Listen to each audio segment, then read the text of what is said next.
Hello friends, जय हिंद, वंदे मातरम। Welcome back to our YouTube channel. Friends, एक बहुत बड़ा डेवलपमेंट हमारी सिक्योरिटी को लेकर के हुआ है और आज आप ये लेक्चर सुन करके बहुत अच्छा महसूस करने वाले हैं, क्योंकि ये जो मुद्दा है ये जुड़ा हुआ है हमारी सेना के प्राइड से, हमारी कंट्री के प्राइड से ये जुड़ा हुआ है, हमारे खुद के स्वाभिमान से जुड़ा हुआ है। और ये जो आज मैं आपको बताने जा रहा हूं, आप इसे सुन करके गदगद हो जाएंगे। और आज मैं आपको बताऊंगा कि किस प्रकार से जो जैसा कि चाइना है उसके पास में कंबाइंड आर्म ब्रिजेस CAB नाम की एक, आप सोचिए कि एक इंटीग्रेटेड जो है उनके पास व्यवस्था थी, जिसके अंदर उन्होंने तीनों सेनाओं को जो है इंटीग्रेट करके रखा हुआ था, जिससे उनकी सेना का जो मूवमेंट है वो बहुत तेजी से होता था। और ये सारा का सारा देखा गया, आप डोकलाम के अंदर जो हुआ था स्टैंड ऑफ, उसमें भी ये सारी घटना देखने के लिए मिली थी कि भारत के जो सैनिक हैं उनको उनका जो मूवमेंट है उसे कराने के लिए हमें काफी टाइम लगा, लेकिन जो चाइना है उसने तेजी से ये सब करा दिया। ये होता कैसे है और भारत ने इसके जवाब में क्या बनाया है, आज मैं आपके साथ यही शेयर करूंगा। और इसके अंदर थोड़ा सा कॉन्फिडेंशियल डेटा भी है जो मैं आपके साथ शेयर करने वाला हूं।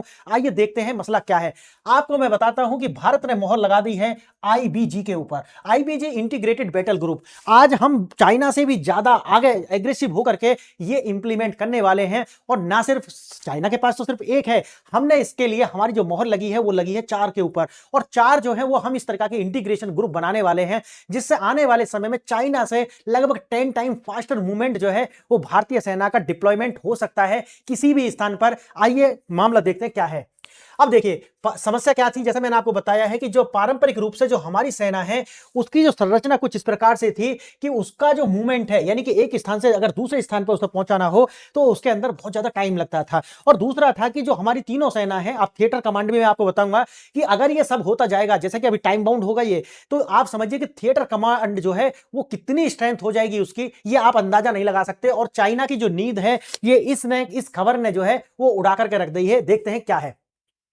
पुरानी सैन्य टुकड़ियां धीमी और पाकिस्तान पर केंद्रित थीं, यानी कि हमने कभी भी चाइना को जो है, हमारी पिछली सरकारों ने चाइना को ऐसे माना कि भाई ये तो दादा है, इसके प्रति हम कुछ कर नहीं सकते। आप समझते ना, ताकतवर के सामने तो कुछ नहीं कर सकते, तो भाई ठीक है जो भी करेगा वही करेगा, वो वाली स्थिति में हम थे। लेकिन आज क्या है कि आज हम इस स्थिति में हैं कि आप ताकतवर हो तो हम भी आपको हिट बैक करेंगे, क्लियर। और उसी को देखते हुए जो है भारत ने क्या किया है, चीन की सेना ज्यादा एकीकृत और कुशल थी, इसका जो जवाब है वो किससे, IBG के तहत जाकर के हमने दिया है। भारत का वही पुराना वाला था कि भाई हम जो है धीरे धीरे डिप्लॉयमेंट करेंगे, पाकिस्तान हमारा एनिमी है और चाइना जो है वो तो दादा है भैया, फिर करेगा तो वही करेगा, हम क्या करेंगे। अब इस मानसिकता से बाहर आ चुके हैं। और चीन ने जो 2010 में किया था कंबाइंड आर्म ब्रिगेड, जो मैंने आपको बताया, उसको जो है भारत ने अब कर दिया है, मोहर लग चुकी है। और आने वाले इसी 1 से 2 साल में, क्योंकि टाइम बाउंड है, ये आप साकारित होता हुआ देखेंगे। अब भारत ने यह महसूस किया था गलवान के अंदर भी कि यार डिप्लॉयमेंट जो है ना वो इतना टाइम लेता है, इतनी देर में तो सब कुछ खत्म हो जाएगा, तो ये जो डिप्लॉयमेंट है इसको एकदम फास्टर किया जाए।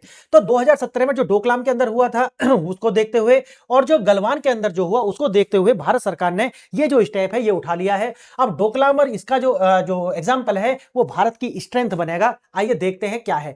अब IBG जो है उसके अंदर होगा क्या, ये तेज, छोटी और आत्मनिर्भर युद्ध की जो यूनिट है वो इसमें बनेंगे। मैं कितनी बार बता चुका हूं कि आने वाले समय में आप ये मत समझिए कि कोई बहुत बड़ी जो मिसाइल जैसे कि ICBM जो है, जिन्हें बोलते हैं इंटरकॉन्टिनेंटल बैलिस्टिक मिसाइल जो है, उनका प्रयोग नहीं होगा, याद रखना। आपको फिर सुन लीजिए, ICBMs जो है उनका प्रयोग नहीं होगा। और जितने भी हमारे पास में न्यूक्लियर वेपन्स हैं उनका प्रयोग नहीं होगा। सिर्फ होगा तो टैक्टिकल वारफेयर में हो सकता है, यानी कि छोटे एरिया में, 2.5-3 किलोमीटर के एरिया में जब भी होगा तो केमिकल हो या फिर हमारा न्यूक्लियर वारहेड्स हो, उनका सिर्फ टैक्टिकली यूज हो सकता है, ना कि जाकर के ICBM के तरीका से। अब भारत की जो रणनीति है वो वही है, क्या है कि हम जो है वो तेज, यानी कि डिप्लॉयमेंट तेज होगा, हम किस पर छोटी छोटी टुकड़ी बनाई जाएंगी। हमने बताया कि हम जो ये टुकड़ी बनाएंगे और उसके अंदर जितना भी आर्म और एम्यूनिशन होगा उसको सप्लाई चेन से बाहर रख करके बनाएंगे, यानी कि आत्मनिर्भर बनाएंगे।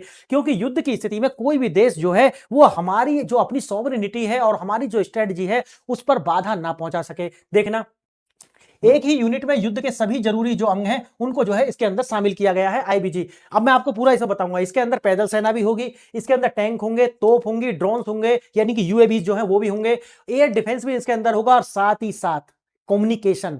कम्युनिकेशन इसके अंदर जो यूज किया जाएगा वो है क्वांटम टेक्नोलॉजी पर आधारित। इसका मतलब है उसको आप इंटरसेप्ट नहीं कर सकते, या उसमें आप उसको बीच में कभी भी क्या नहीं कर सकते, बाईपास करके उस सूचना को जो डिकोड नहीं कर सकते। ठीक है, ये सब कुछ होने वाला है। आगे देखना, पहाड़ी इलाकों में जो है एक तरीका से त्वरित जो है यानी कि फास्ट मूवमेंट जो है और डिप्लॉयमेंट जो है उसकी जो पूरी की पूरी एक पटकथा जो है वो लिख दी गई है। मुश्किल सीमा हो, पहाड़ी हो, क्योंकि आप जानते होंगे कि चाइना और पाकिस्तान के साथ में हमको जो लड़ाई लड़नी पड़ेगी वो दुनिया में सबसे ऊंचे एरिया में जाकर के भी लड़नी पड़ सकती है, और रेगिस्तान जैसे एक दुर्गम इलाकों में भी जाकर के, खाई में भी जाकर के लड़नी पड़ सकती है। सोचिए, तो हमारा जो टेरेन है वो हमारा जो सेना है उसके डिप्लॉयमेंट को और भी ज्यादा जो है दूभर बना देता है या बहुत ज्यादा कठिन बना देता है। उसको लेकर के भारत सरकार के द्वारा जो कदम उठाया गया है, वास्तव में मुझे तो इसे जो है ना पढ़ने के, जब मैं इसे तैयारी कर रहा था, बहुत ही अच्छा लगा मुझे, और मैंने इसीलिए इसको जो है आज के टॉपिक के रूप में चुना है। अब मैंने जैसा आपको बता दिया, गलवान हो या फिर वहां पर उस तरीका की जो स्थिति है उससे निपटने के लिए ये सारा कार्य किया गया है। सीमा पर फिलहाल कोई एक्शन नहीं है, लेकिन बात यह है कि आज एक्शन नहीं है, ये भविष्य की तैयारी है। क्या है? आज की जो शांति है वो कल के लिए, जो नीचे देखिए ये जो है, ये आज की जो शांति है वो आइस ऑफ यानी कि टिप्स ऑफ आइसबर्ग है। यानी कि जिस तरीका से आइस का 90% हिस्सा नीचे होता है, अशांत होता है, पानी के अंदर होता है, और 10% हिस्सा ऊपर होता है, ये शांति सिर्फ वही 10% है। आप समझ लीजिए, युद्ध होना ही होने हैं। देखो, युद्ध कभी नहीं रुकेंगे। क्यों? इसलिए कि आज के जो यूक्रेन रूस का जो युद्ध है उसने एक बात साबित कर दी है, और ये बात साबित क्या करी है कि युद्ध जो है वो ताकतवर के लिए फायदे का सौदा है। क्यों? क्योंकि जिस तरीका से रूस के द्वारा जो यूक्रेन है उसकी जो भूमि कब्जाई गई है, और पूरी की पूरी दुनिया जो है आलोचना और सिर्फ निंदा करती रह गई है, आज ताकतवर को यह एहसास हो चुका है कि अगर युद्ध करते हैं और युद्ध लड़ने की क्षमता हमारे अंदर है, ठीक है, तो यह हमारे लिए फायदे का सौदा है। क्लियर है मेरी बात? आगे देखना, आजादी के बाद जो है वो हमेशा फोकस कौन रहा था? पाकिस्तान।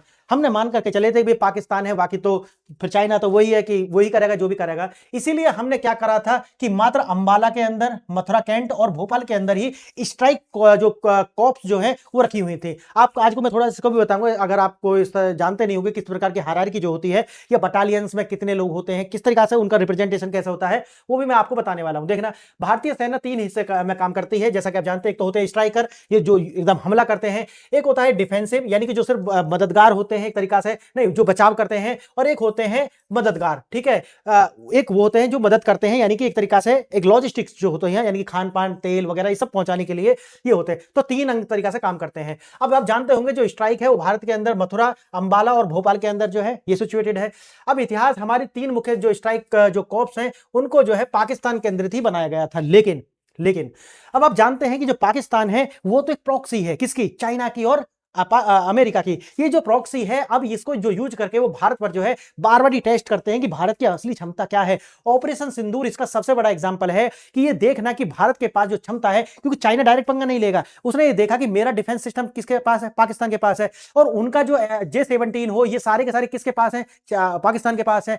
भारत ने मात्र 10 से 15 मिनट के अंदर जो चाइना का एयर डिफेंस सिस्टम एकदम तहस नहस कर दिया। उससे चाइना जो है एक तरीका से घबराया हुआ है, और अब इस की जो न्यूज है वो आ जाती है सामने। तो चाइना की जो है लगी पड़ी है वाट। देखना, अब भारत जो है वो ऑफेंसिव फोर्स जो है वो दिखाना चाहता है, और बॉर्डर पे जो है लगभग 4000 किलोमीटर लंबी जो चीन सीमा रेखा है उसके लिए अब हमको जो है ऑफेंसिव होना पड़ेगा, डिफेंसिव होकर के हम काम कर नहीं सकते। अब देखना, मैदानी इलाके जो है, जैसे मैंने आपको बताया है, मैदानी इलाकों में भी मूवमेंट जो है।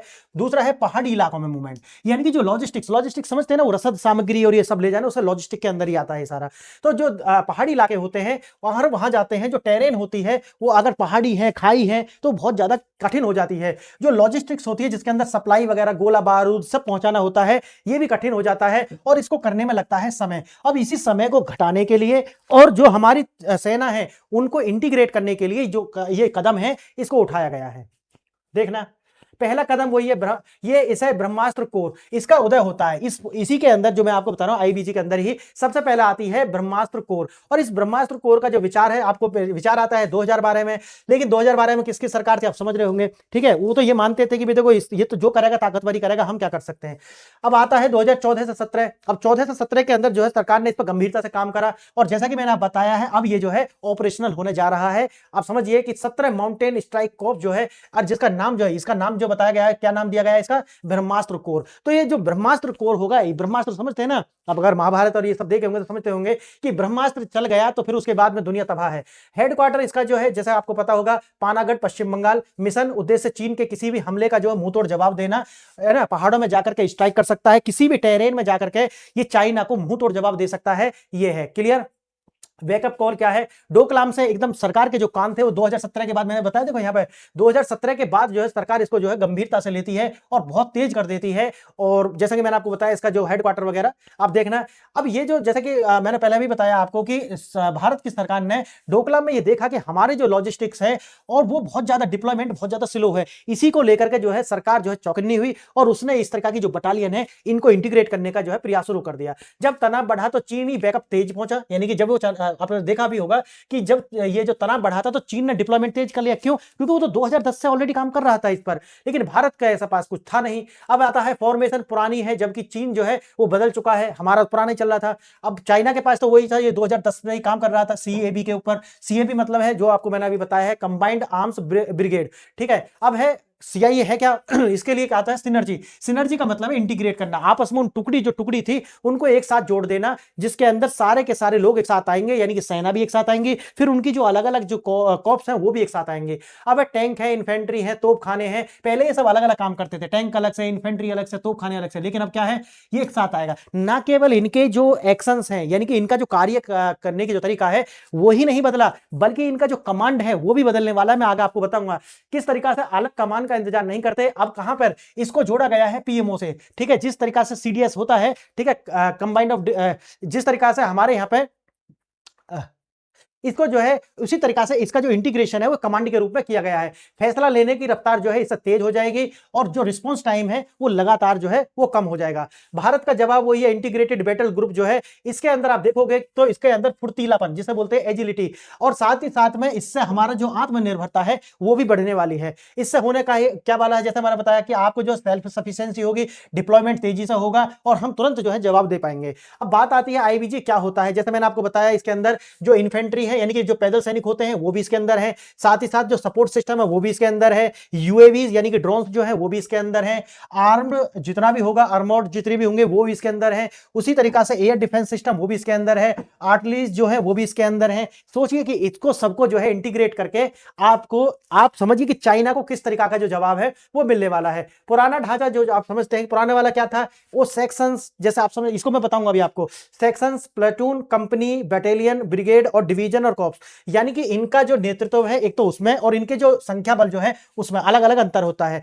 ये क्या है, जैसे जो सेक्शन होता है, सेक्शन जो होता है उसके अंदर कितने सैनिक होते हैं, लगभग 10 से 12 सैनिक होते हैं, और जो इनको कमांड करने वाला जो कमांडर होता है उसको सार्जेंट बोलते हैं या फिर हवलदार बोलते हैं, क्लियर है।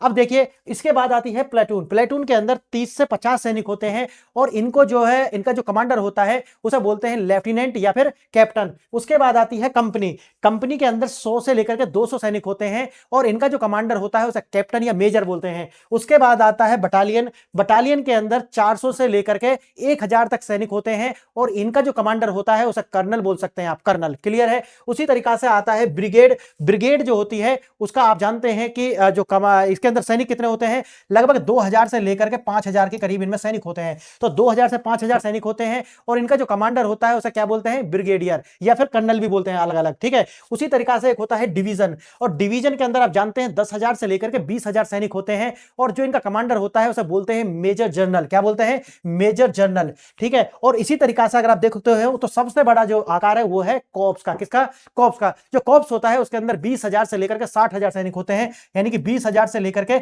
60,000 सैनिक होते हैं और इनका जो कमांडर होता है उसे बोलते हैं लेफ्टिनेंट जनरल। याद रहेगा ये बात याद। अब ये जो आता है अलग अलग आप इनको बांट लीजिए, फिर डिवीजन हो जाता है ना। डिवीजन के अंदर अलग अलग बांट देंगे, जैसे ब्रिगेड होती है फिर उसको अलग अलग आप बटालियन में बांट देते हैं। उसी तरीके से डिवीजन होती है उनको ब्रिगेड यानी कि ब्रिग अलग अलग कर देते हैं। उसी तरीके के जो क्रॉप्स होती है उनको भी फिर डिवीजन में बांट देते हैं। तो ये होता है। तो अब इसके अंदर जो हुआ है आप समझिए, इसके अंदर जो मैंने आपको बताया नया जो सिस्टम है उसके अंदर क्या किया गया है, उसके अंदर सपोर्ट सिस्टम जो मैंने आपको बताया है, ड्रोन्स वगैरह सब एक साथ चलने वाले हैं, क्लियर।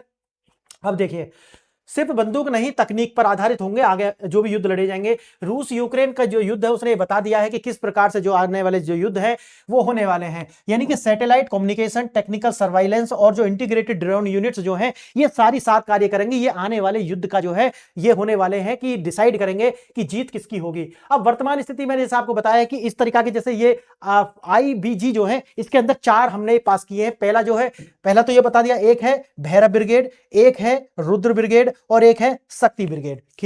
क्लियर है, आपको समझ में आ गया। और एक जो ब्रह्मास्त्र जो है, ये जो ब्रह्मास्त्र जो है ये तो मैंने आपको बता ही दिया। तो 4 जो है इसके अंदर है और सबको जो मंजूरी है और ऑपरेशनल होने ये जा रहे हैं। सरकार ने 4 इंटीग्रेटेड बैटल ग्रुप्स जो है उनका जो गठन की मंजूरी दी। और आने वाला जो इनका एक का नाम जो मैंने आपको बता भी दिया है, 7 माउंटेन स्ट्राइक कॉर्प्स जो है। कॉर्प्स अब याद आ गए, कॉर्प्स क्या है? कॉर्प्स जो अभी मैंने आपको बताया है वही कॉर्प्स के अंदर कितने सैनिक है? 20 से 60 हजार। तो इस तरीका के जो 17 माउंटेन स्ट्राइक कॉर्प्स वो है उनका जो आने वाले समय में प्रयोगशाला जो बनेगा वो ये बनने वाला है। आगे देखना, थिएटर कमांड क्या होती है, इसको काफी समय से आप सुन रहे होंगे, जहां आर्मी, नेवी और एयरफोर्स इन तीनों के मिलने से जो बनेगा वो है थिएटर कमांड, यानी कि जॉइंट एक तरीका से। अब समझिए कि किस तरीका की जो महाशक्ति भारत के पास आने जा रही है।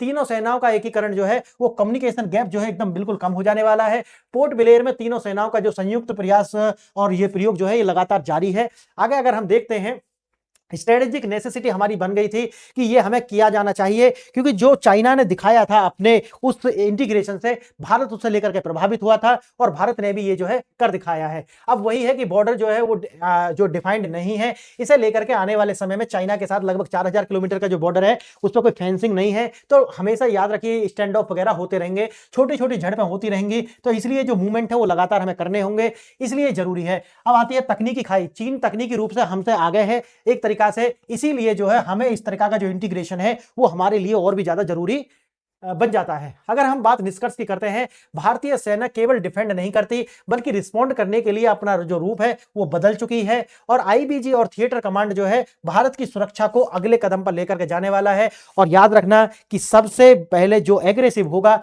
जो आदमी स्ट्राइक करेगा, जीतेगा वही। और आप जानते हैं एकता में कितनी बड़ी शक्ति होती है। और इस तरीका का जो ये IBG है इसने पूरी की तरीका से हमारी जो सिक्योरिटी है उसको इंटीग्रेट किया है। और इससे हमारी जो शक्ति है वो पहले से 10 गुने से ज्यादा हम बढ़ चुकी है। और चाइना से तेज हमारा मूवमेंट जो है वो हो चुका है। और बाईपास होकर के जैसा कि CDS होता है उसी तरीका से अब कमांड जो है वो PMO से आएगी। और PMO से आने से क्या होगा कि जितने ये लेयर्स ये हट जाएंगी और जो कार्रवाई है वो बहुत तेजी से होने वाली है। तो मित्रों आज इतना ही। बताइए लेक्चर आपको कैसा लगा। अगर अच्छा है तो आप इसमें कमेंट कीजिए और अपने दोस्तों के साथ शेयर कीजिए। इसी तरीका की वीडियो देखने के लिए आप चैनल को लाइक कर सब्सक्राइब कीजिए।